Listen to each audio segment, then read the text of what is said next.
Welcome. Welcome, welcome, welcome. Kajal ji, welcome. Thank you so much, ma'am. Thank you.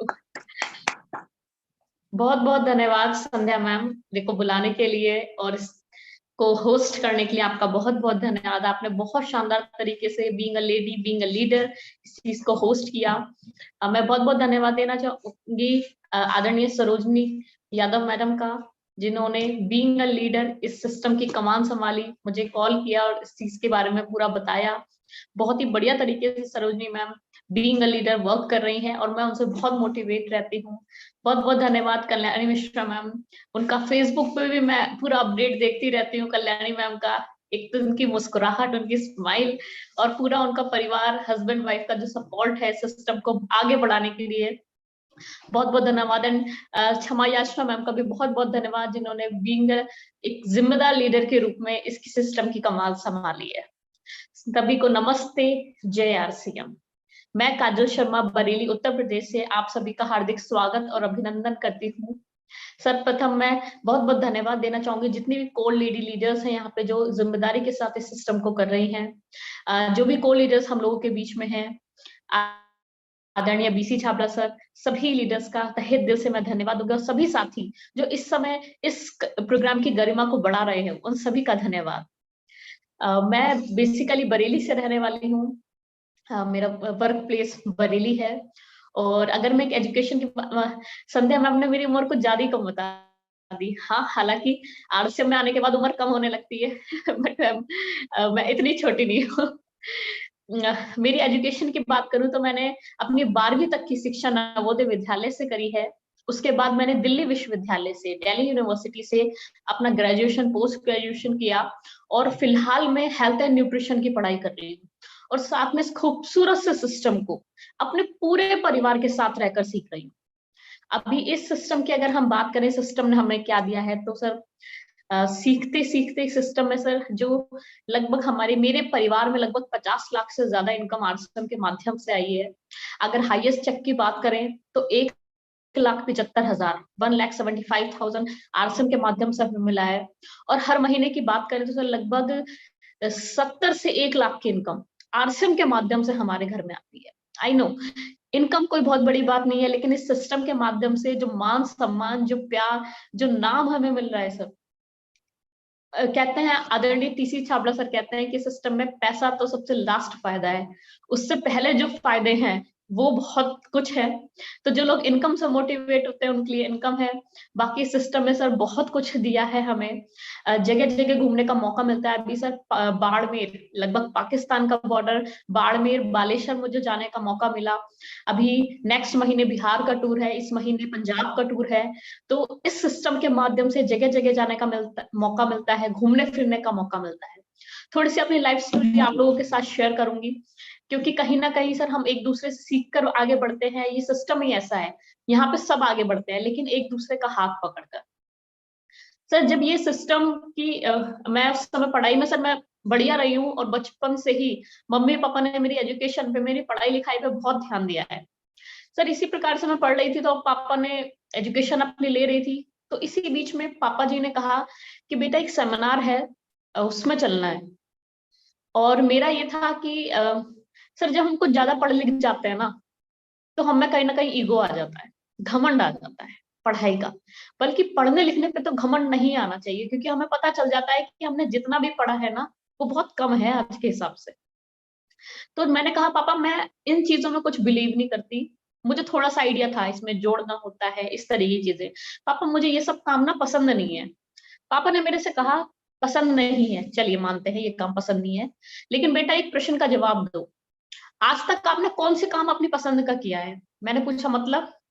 उन्होंने कहा जिस घर में आप रह रहे हो क्या उससे बढ़िया घर नहीं है? मैंने कहा बिल्कुल है। क्या आपकी पसंद का है? मैंने कहा नहीं, लेकिन आप उसमें रह रहे हो।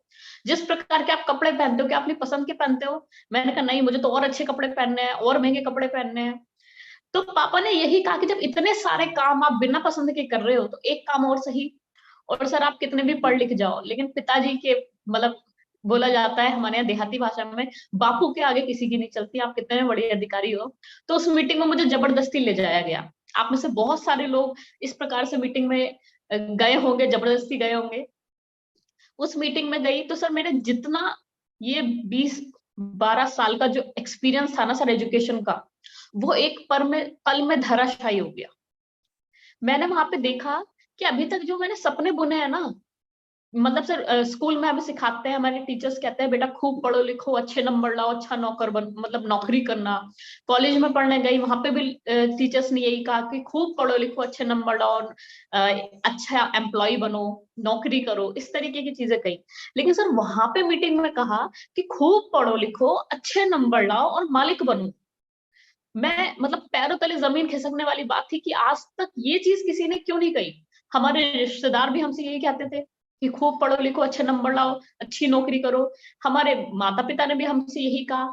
लेकिन ये सिस्टम कैसा है, वहां पे मैंने देखा कि वहां पे सेम स्टेज, वहां पे एक किसान भी कामयाब है, वहां पे एक महिला भी कामयाब है, वहां पे पुरुष भी कामयाब है, वहां पे कोई अधिकारी लेवल का व्यक्ति भी कामयाब है, वहां पे स्टूडेंट भी कामयाब है। मुझे समझ में ही नहीं आया। मुझे ये लग रहा था कि अभी तक मैंने एक अच्छे जीवन का जो सपना बनाया था, वो नौकरी से संभव नहीं है। एक अनपढ़ व्यक्ति, एक किसान, एक आईएएस पीसीएस के लेवल की इनकम ले रहा है और इतना मान सम्मान हो रहा है। आखिर ये सिस्टम क्या है? तो मैंने सर सिस्टम को सीखना शुरू करा। अब सर क्या होता है, और मैंने पापा से डिसीजन कहा, मैंने पापा से कहा कि पापा मुझे बिजनेस करना है। पापा ने सीधी सी बात कही, बेटा इंजीनियर बनने के लिए इंजीनियरिंग की एजुकेशन लेनी होती है, डॉक्टर बनने के लिए डॉक्टर की पढ़ाई करनी पड़ती है, तो बिजनेस के लिए भी आपको बिजनेस की एजुकेशन लेनी अनिवार्य है। मैंने सर सीखना शुरू करा। अगर आप में से कई नए लोग भी हैं, तो मैं आप सभी लोगों से ये जरूर कहना चाहूंगी कि आपको जिस भी व्यक्ति ने इस मीटिंग में इनवाइट किया है, आप उनका तहे दिल से धन्यवाद दीजिएगा, क्योंकि माँ बाप के बाद वही एक व्यक्ति है जो आपका सच में, सच्चे दिल से, साफ दिल से आपका भला चाहता है। फिर सिस्टम को सीखना शुरू करा। मैं क्योंकि पढ़ने में हमेशा मेरा इंटरेस्ट आया, तो सिस्टम से रिलेटेड मैंने किताबें पढ़नी शुरू करी। और सर बहुत ही अचंभित करने वाले आंकड़े मेरे पास आए, बहुत ही अचंभित करने वाले। अगर आप एक डेटा देखें सर, अमेरिका में बहुत बड़ा परसेंटेज डायरेक्ट सेलिंग का है, बहुत बड़ा परसेंटेज जो कमाई का है।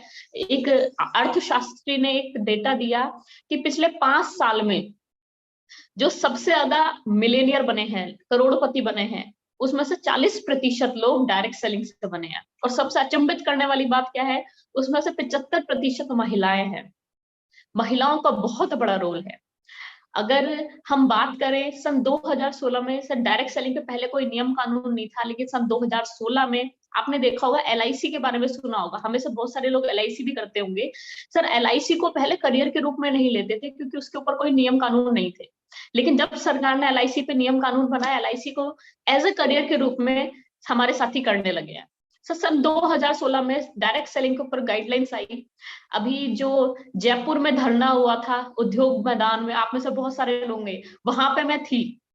वहां पे मैंने आरसीएम के सच्चे सिपाहियों का स्ट्रगल देखा कि किस तरीके से कर रहे हैं। तो सन 2016 में भारत सरकार ने डायरेक्ट सेलिंग पे पूरी गाइडलाइंस बना के दी है।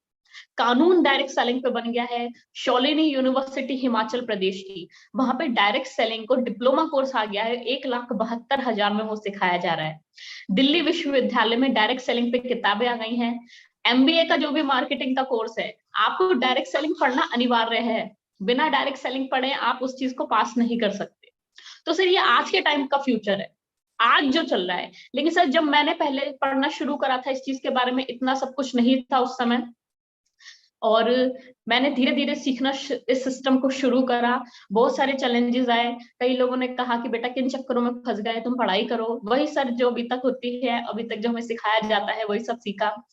सर अगर मैं एक प्रैक्टिकल बात करूं, एक वास्तविक बात करूं, तो सर मेरे पिताजी गवर्नमेंट जॉब में है, मेरे नाना जी गवर्नमेंट जॉब में थे, मेरे नानी जी गवर्नमेंट जॉब में थी, मेरे दादाजी गवर्नमेंट जॉब में थे। मेरे परिवार में से बहुत सारे लोग प्राइवेट जॉब के भी हैं। मेरे परिवार में से बहुत सारे लोग ऐसे भी हैं जो व्यापार कर रहे हैं, मेरे मित्र के मम्मी पापा व्यापार कर रहे हैं। लेकिन सर मैंने ये देखा कि सब में कुछ ना कुछ छूट रहा है। अगर हम एक नौकरी पेशा की बात करें, तो सर नौकरी चाहे 10,000 की हो, चाहे 70,000 की हो, सबकी महीने में एक ही सिचुएशन हो जाती है। मैंने देखा था जब हम लोग नौकरी का ही था, तो सर महीने के एंड में अगर कोई त्योहार, अगर कोई रिश्तेदारी में कोई प्रोग्राम हो जाए ना, तो सर हम लोगों के हाथ पैर फूल जाते थे। हमारा ये था कि हम बहाने बनाने लगते थे। पिताजी कहते थे कि बेटा अगर हम जाएंगे, देखो आने का इतना लगेगा, जाने का इतना लगेगा, गिफ्ट देना पड़ेगा, इससे बड़े तो हम यहाँ पे ही काम कर लेंगे। तो सर हम 10,000 का खर्चा 100 रुपए में निपटाने की गुण होता है सर हम भारतीयों में। तो हम 100 रुपए में खुश हो जाते थे। बहुत सारे चैलेंजेस हमने सहे। मैंने सर ये देखा कि एक जो गवर्नमेंट एम्प्लॉय होता है सर, वो सिर्फ 3 काम कर पाता है अपनी पूरी जिंदगी में, अगर हम देखें। एक बढ़िया घर, बच्चों की शादी, बच्चों की एजुकेशन। जब उनके पास पैसा भी होता है, जब उनके पास समय भी होता है, लेकिन सर रिटायरमेंट के बाद शरीर में इतनी ताकत नहीं होती कि वो उस चीज को एंजॉय कर पाए, वो उसका घूम फिर पाए, उसका आनंद ले पाए।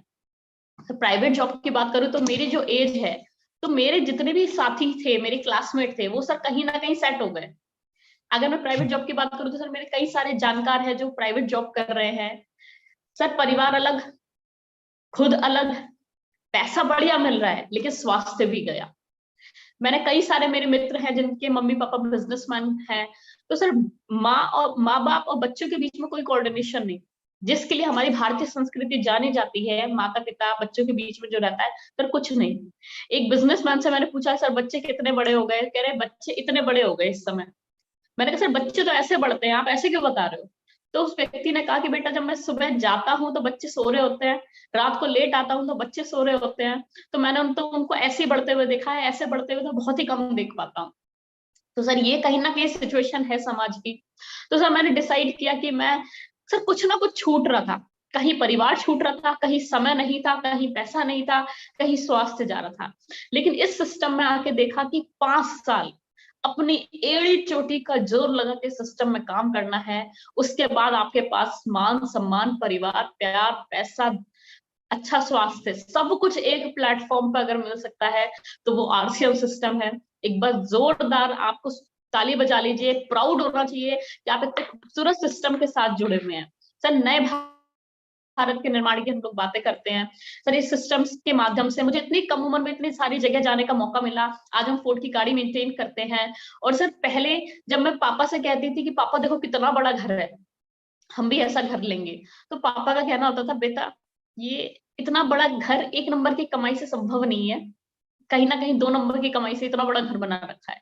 तो हम, मैं अपना मन मान लेती थी कि काम तो 1 नंबर का करना है और 1 नंबर से कभी संभव नहीं हो पाएगा। लेकिन सर आज के टाइम पे, जी हाँ, आप 1 नंबर की कमाई से बहुत बड़े घर बना सकते हैं। और सर 22 सालों में आरसम ने बहुत सारे रिजल्ट दिए हैं, हमें बहुत सारा रिजल्ट दिया है कि हाँ अब ये हो सकता है। तो पापा आज के टाइम पे कहते हैं हाँ बेटा हम भी ऐसी घर बनाएंगे। सर पहले अपनी जरूरतों को, अपनी कोशिशों को, अपने सपनों को सब निचोड़ के कहीं ना कहीं हम समेट के रखते थे मुट्ठी में। आज हमने मुट्ठी खुली छोड़ दी, टारगेट लेके काम करते हैं, क्या चाहिए जीवन में, इस प्रकार से काम करते हैं। अच्छा ये लेना है, इसके लिए हमें इतना बिजनेस करना पड़ेगा, इतना प्रयास करना पड़ेगा। आज के टाइम पे सर कुछ भी चीज महंगी नहीं लगती है। आरसीएम के माध्यम से फ्लाइट में बैठने का मौका मिला, जगह जगह घूमने का मौका मिल रहा है, बहुत सारे लोग जान रहे हैं। तो ये कहीं ना कहीं ताकत मेरी नहीं है, ये सिस्टम की है। और सर मैं आज महिलाओं से जरूर निवेदन करूंगी। सर जब हमारे यूपी में, हो सकता है आपके यहाँ भी हो ऐसा, राजस्थान में भी होता है, मैं जब राजस्थान में गई थी तो वहां के लोगों ने भी बताया था। अच्छा जब हमारे घर में बिटिया पैदा होती है ना, तो हम कहते हैं कि हमारे घर में देवी पैदा हुई है, लक्ष्मी पैदा हुई है। जब कोई लड़की शादी होकर दूसरे घर जाती है तो कहा जाता है हमारे घर लक्ष्मी आई है, देवी आई है। लेकिन सर मैं आज आप सभी लोगों से एक प्रश्न पूछना चाहूंगी, क्या हम लक्ष्मी और देवी वाला कोई काम करते हैं? जब हम छोटे होते हैं तो हम अपने पिताजी के सामने हाथ फैलाते हैं, शादी हो जाती है हम अपने हस्बैंड के सामने हाथ फैलाते हैं, बुजुर्ग हो जाते हैं हम अपने बच्चों के सामने हाथ फैलाते हैं। तो ये प्रश्न है कि हमारा नाम देवी होना चाहिए था या लेवी होना चाहिए था? सर आज इस सिस्टम के माध्यम से मेरा पूरा परिवार, मतलब मैं अगर बात करूं अपने लेवल पे बात करूं, मैं ज्यादा बड़ी नहीं हूं ना, ज्यादा बड़ी बातें हैं मेरे पास। सर आज मेरे जितने भी क्लास के बच्चे हैं वो अपने घर से दूर हैं, कमाने के लिए दूर गए हैं, लेकिन आज मैं यहीं पे रह के अपने मम्मी पापा का ध्यान रखते हुए कमाई कर रही हूँ। ये सर इस सिस्टम की ताकत है। कहीं ना कहीं ये सिस्टम हमें ये अपॉर्चुनिटी देता है। मेरे सर बहुत सारे मित्र बाहर विदेशों में जाके सेटल है, क्यों? कमाई बढ़िया है। जिन जिन दोस्तों के साथ वो उन्होंने बचपन गुजारा, उनकी शादी में नहीं आ पाते सर, रिश्तेदारी में नहीं आ पाते, किसी फंक्शन में नहीं आ पाते, किसी गम में नहीं आ पाते। सब लोग बाहर सेटल है सर, अच्छी कमाई चाहिए, है ना। और सर एक किस्सा आपको बताती हूँ। दिल्ली की बात है, मतलब दिल्ली के एक प्रोफेसर ने अपने 2 बेटे थे, बहुत बढ़िया पढ़ाया लिखाया, बहुत अच्छा संस्कार दिए। वो बच्चे भी अपने माँ बाप से बहुत प्यार करते थे, दोनों बच्चों ने खूब पढ़ाई करी, विदेशों में जाके सेटल हो गए। डेली अपने पापा को फोन करते थे, माता जी थी नहीं, डेली अपने पापा को फोन करते थे सर, खाने की मेड लगा रखी थी, सफाई की मेड लगा रखी थी, उनकी देखभाल दवाई के लिए मेड लगा रखी थी। डेली फोन करते थे कि पिताजी कैसे हो, दवाई खाई नहीं। सर प्यार बहुत है, संस्कार है, लेकिन मजबूरी में जाके दूसरी जगह शिफ्ट है क्योंकि ये चाहिए। डेली फोन करते सर, एक दिन उसके पिताजी ने फोन नहीं उठाया, दोनों बच्चे परेशान। उन्होंने दूसरे दिन कॉल किया, फोन नहीं उठाया, परेशान होकर उन्होंने पड़ोस वाले अंकल को फोन किया कि पिताजी 2 दिन से फोन नहीं उठा रहे, आप जाके देखिए सर। वो दरवाजा खटखटाते हैं पड़ोस वाले अंकल, दरवाजा नहीं खुलता, ताला तोड़ा जाता है, अंदर देखते हैं तो सर सोफे पे उसका उसका पिताजी 2 दिन से मृत पड़े हुए थे। सर क्या फायदा ऐसे पैसे का, ऐसे मतलब इस लाइफ स्टाइल का, कि हम अपने माँ बाप को, जब हमारे माँ बाप को हमारी सबसे ज्यादा जरूरत होती है, हम कमाई की वजह से मजबूरी में आकर हमें बाहर रहना पड़ता है, दूर रहना पड़ता है। तो सर मैं इस सिस्टम की बहुत शुक्रगुजार हूँ कि इस सिस्टम ने मुझे मौका दिया कि मैं किसी को भी, सर यहाँ पे मुझे छोड़ना नहीं पड़ता। मतलब यहाँ ना मेरे मित्र छूटते हैं, उनसे मिलना होता रहता है बिजनेस के माध्यम से, या किसी दूसरे शहर जाती हूँ, मेरे मित्र हैं तो वहां पे मैं उनसे मिल लेती हूँ। यहाँ पे माँ बाप का ध्यान रखते हुए सर इनकम यहाँ पे आ रही है। तो जितनी भी लेडीज हैं, मैं उन सभी लोगों से निवेदन करूंगी, सर हमें लक्ष्मी कहा गया है।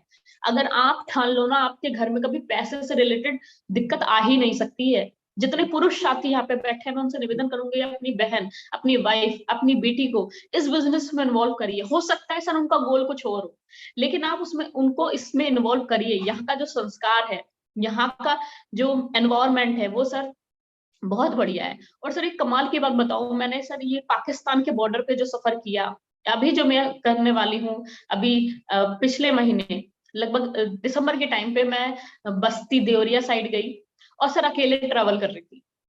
अगर आप अपनी आपकी फैमिली आरसीएम में इन्वॉल्व नहीं होती, आप किसी अकेली लड़की को कहीं जाने नहीं देते। लेकिन ये सर इस सिस्टम का संस्कार है, ये सिस्टम की ताकत है कि मेरे पिताजी ने बिना डरे मेरे को भेजा कि पूरे हिंदुस्तान में जहां पे ट्रैवल करना है करो। आरसीएम के संस्कार ऐसे सर, मैं उस घर में पहली बार रही जो जिस व्यक्ति ने मुझे संबोधित किया, पूरा परिवार उनका था। सर लगे नहीं रहा था कि मैं उनके यहाँ पहली बार आई हूँ। इतना प्यार, इतना सम्मान। अगर मैं किसी दूसरे प्रोफेशन में होती तो मैं किसी होटल में रह रही होती, वहां पर टाइम से चीजें होती हैं, लेकिन वहां पे मेरे लिए गर्म पानी मैम खाने के लिए पूछा जा रहा था। सर आपने बहुत सारे लोग ने कहा होगा कि आज के टाइम पे सर महिलाओं की सिक्योरिटी, सुरक्षा बहुत बड़ा प्रश्न चिन्ह है। सरकार पे कहें, पूरे भारत देश पे कहें, लेकिन आज मैं आपको संबोधित करूंगी कि इससे सेफ सिस्टम क्या है।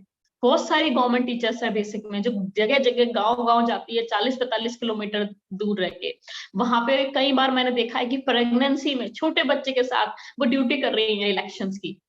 सर इससे सिक्योर, इससे सेफ सिस्टम लड़कियों के लिए कोई हो ही नहीं सकता। और उसका जीता जाता एग्जाम्पल मैं आपके सामने हूँ। आरसीएम का संस्कार, आरसीएम की पावर, आरसीएम के लीडर्स इतने बढ़िया हैं कि एक लड़की को किस तरीके से रखना चाहिए, क्या गैप होना चाहिए, ये सब कुछ यहाँ पे सर सिखाया जाता है। ये आरसीएम की ताकत है। आदरणीय टीसी छाबड़ा सर, आदरणीय बीसी छाबड़ा सर का संस्कार है जो हम लोगों के रगों में दौड़ता है। मैं बहुत बहुत धन्यवाद ज्ञापित करूंगी सारे लीडर्स का, जिन्होंने हमें ये इस प्रकार का प्लेटफॉर्म बना के दिया। टीसी सर का सपना है कि एक नए भारत का निर्माण करना है। सर ये कहीं ना कहीं नए भारत का निर्माण ही तो हो रहा है कि आज के टाइम पे हमारी बेटियां जहां दूसरे प्रोफेशन में असुरक्षित पाई जाती है, वहां पे आरसीएम जैसे सिस्टम में इतनी सुरक्षित होकर वर्क कर रही हैं। तो सर मैं बहुत बहुत धन्यवाद दूंगी इस खूबसूरत से सिस्टम का। अब प्रश्न आता है कि हमें इसमें करना क्या है, क्या काम करना है। मैं सर आरसीएम में फर्स्ट और सेकंड दोनों जनरेशन के रूप में सिस्टम में काम कर रही हूँ। तो सर 5 काम है जो मैं सलाह देती हूँ करने के लिए। सर पहला है खरीदना, 100% आरसीएम का सामान। अगर आप खरीद नहीं सकते आरसीएम का सामान, तो सर आप इसमें कामयाब नहीं हो सकते, क्योंकि आरसीएम के प्रोडक्ट सर अमृत है। आप खुद तो स्वस्थ रहिए, साथ में अपने पूरे परिवार को स्वस्थ रखिए, तो आपके घर में खरीदने से लगभग डायमंड क्लब हो उतना तो सर आना चाहिए। अगर डायमंड क्लब नहीं होता तो कहीं ना कहीं सर हम 100% आरसीएम के यूजर नहीं है। 100% आरसीएम का हमें सच्चा सिपाही बन के सिस्टम में काम करना है। जो चीज आरसीएम में आती है वो बाहर से नहीं आनी चाहिए घर में। सर कई बार जब हमने बिजनेस की शुरुआत करी थी तो सर हमें कुछ चीजें महंगी लगती थी, लेकिन वो महंगी थी नहीं, हमें लगती थी, क्योंकि सर जब नए नए आते थे। लेकिन एक चीज ठान ली थी कि बाहर से नहीं खरीदना है, तो सर कई बार हम घर पे ही वो चीज कहीं ना कहीं कुछ ना कुछ जुगाड़ कर लेते थे। घर में नमक खत्म हो गया तो बाहर से नहीं आता था सर, हम पड़ोसी से मांग लेते थे नमक, लेकिन बाहर का नहीं आएगा। दूसरा सर, बेचना। मैं सर अगर पर्सनल बात करूं तो मेरी फैमिली लगभग 1 लाख पीवी का हर महीने सामान सेल करते हैं, क्योंकि सर इस दुनिया में खरीदने वाला अमीर नहीं बनता, बेचने वाला अमीर बनता है। आपके गांव का सबसे अमीर इंसान नौकरी वाला नहीं है सर, बेचने वाला है, व्यापारी है। आपके शहर का, आपके क्षेत्र का, पूरे भारत देश का, पूरी दुनिया का, पूरे एशिया का सर सबसे अमीर इंसान सर बिजनेसमैन है, जो बेच रहा है कुछ ना कुछ। तीसरा काम है सर जोड़ना, क्योंकि इस दुनिया में जितने भी बड़े काम हुए हैं वो जोड़ के हुए हैं। अगर आप बड़ा अचीव करना चाहते हैं तो आपको जोड़ना पड़ेगा, बिन जोड़े। सर कई बार लोग मुझसे पूछते हैं कि बेटा क्या करते हो, मैं कहती हूँ मैं सर आरएसएस सिस्टम करती हूँ। तो कहते हैं कि अच्छा वही जोड़ने वाला काम। मैंने कहा जी जोड़ने वाला काम, आप तोड़ने वाला करते हो क्या? तो सर गर्व होना चाहिए हम जोड़ने वाले काम में हैं। चौथा है सर सीखना। अगर आप अपने बच्चे को इंजीनियर बनाना चाहते हो तो सर इंजीनियरिंग की पढ़ाई सीखनी पड़ेगी। आप फेलियर से सलाह लोगे या एक उस इंजीनियरिंग एग्जाम में जो बढ़िया इंजीनियर है उससे सलाह लोगे? सर जाहिर सी बात है हम सफल इंजीनियर से सलाह लेंगे। अगर आप अपने बच्चे को डॉक्टर बनाना चाहते हो तो क्या उस इंसान से सलाह लेना पसंद करेंगे जो 4 बार मेडिकल एग्जाम में फेल हो गया, या एक सफल डॉक्टर से सलाह लेना पसंद करेंगे? जाहिर सी बात है सर सफल डॉक्टर से हम सलाह लेना पसंद करेंगे। लेकिन इस सिस्टम में अक्सर हम सब फेलियर लोगों से सलाह लेने लगते हैं। तो सर हमें सीखना है। सुबह का सेशन टीसी सर का होता है, उसके माध्यम से सीख सकते हैं। शाम को यूएस का सीखने का सेक्शन आता है। आपकी टीम की पर्सनल मीटिंग्स होती हैं, जूम मीटिंग, आप उसके माध्यम से सीख सकते हैं। सिस्टम द्वारा रिकमेंडेड जो किताबें हैं आप उनके माध्यम से सीख सकते हैं। पांचवा है सर टारगेट लेकर काम करना। एक बच्चा नर्सरी में होता है, फर्स्ट क्लास में होता है, वो टारगेट लेता है मुझे नई क्लास में जाना है, वो पढ़ता है, वो मेहनत लगाता है, वो रेस लगाता है। सर टारगेट लेके काम करना। इस दुनिया में सर सब कुछ बढ़ता है, डेली पेड़ बढ़ते हैं, डेली हवा चलती है, डेली नदियां बह रही हैं, लेकिन सर हम लोग सोचते हैं कि हम जब मौसम आएगा तब कर लेंगे, हम रुक रुक के काम करते हैं। सर अगर इस सिस्टम में हम सफल होना चाहते हैं तो पहला ही चीज है कि हमें टारगेट लेके काम करना पड़ेगा। टारगेट का मतलब होता है ग्रोथ होना। अभी सर मार्च का महीना है, मार्च में बहुत सारे ब्रांड पार्टनर्स ने हमें बहुत सारा टारगेट के साथ में काम दिया है। सर मार्च में हमारे एग्जाम भी होते थे और उस समय हम जी तोड़ लगा के मेहनत करते थे, जी तोड़ लगा के हम उसमें पढ़ाई करते थे, तब जाके हमारे अंक बहुत बढ़िया आते थे। तो सर मार्च के महीने में सब लोग एक्टिव होते हैं। मार्च के महीने में पूरी दुनिया सर, अगर हम देखा जाए पूरी दुनिया टारगेट में होती है। तो सर जो भी सिस्टम द्वारा रिकमेंडेड टारगेट्स है हम उसमें लेके काम करें। और सर सबसे अहम बात, अपने पूरे परिवार को इसमें इन्वॉल्व करें। इसके संस्कार सर आरसीएम के संस्कार सर, इसका विजन वो बहुत अलग है, बहुत खास है। और सर ये सिस्टम को सर अब इतनी जल्दी जज ना करके हम इसमें सीखें। सर अक्सर क्या होता है हम सिस्टम को ज्वाइन करता हमें लगता है कि लाखों रुपए तुरंत आने लग जाए, ये संभव ही नहीं है, प्रकृति का नियम ही नहीं है। सीखने पे फोकस करें, इनकम तो अपने आप आएगी। कहते हैं लर्निंग पे फोकस करें, और जितना हम लर्न करेंगे धीरे धीरे एल हटता जाएगा और अर्निंग पे फोकस अर्निंग आने लगेगी हमारे। तो आप सभी साथियों ने मुझे सुना, क्योंकि समय कम है। मैं बहुत बहुत धन्यवाद देना चाहूंगी आप सभी श्रोताओं का जिन्होंने मुझे इतने ध्यान से सुना। अगर मेरे शब्दों से किसी की आत्मा भावना को ठेस पहुंचती है तो मैं माफी चाहूंगी। बाकी मैं सर सीख रही हूँ धीरे धीरे, और प्रयास करूंगी कि और बढ़िया तरीके से आपके सामने में खुद को मैं प्रेजेंट करूं। बाकी मैं बहुत बहुत धन्यवाद देना चाहूंगी सभी लीडर्स का, और मैं माइक हैंड ओवर करती हूँ आज की होस्ट संध्या मैम को। Welcome ma'am. बहुत बहुत धन्यवाद।